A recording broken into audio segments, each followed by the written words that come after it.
Juan 6:35-37 hanggang 40. Sinabi ni Jesus sa kanila, "Ako ang tinapay ng buhay. Ang lumalapit sa akin ay hindi magugutom, at ang sumasampalataya sa akin ay hindi kailanman mauuhaw. Ang lahat ng ibinibigay sa akin ng Ama ay lalapit sa akin, at ang lumalapit sa akin kailanman ay hindi ko itataboy. Sapagkat ako'y bumaba mula sa langit, hindi upang gawin ko ang aking sariling kalooban, kundi ang kalooban ng nagsugo sa akin. At ito ang kalooban ng nagsugo sa akin, na sa lahat ng ibinigay niya sa akin ay huwag kong iwala ang anuman, kundi muli kong bubuhayin sa huling araw.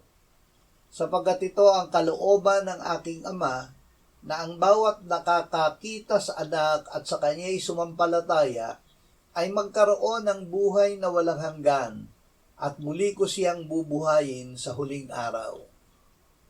Lumapit kay Jesus. Tayo ay pinalalapit ng Ama kay Jesus.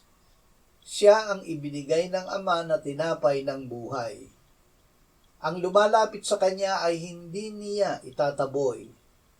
Sila ay hindi na magugutom at mauuhaw. Si Jesus ay bumaba mula sa langit upang tayo ay hanapin at iligtas.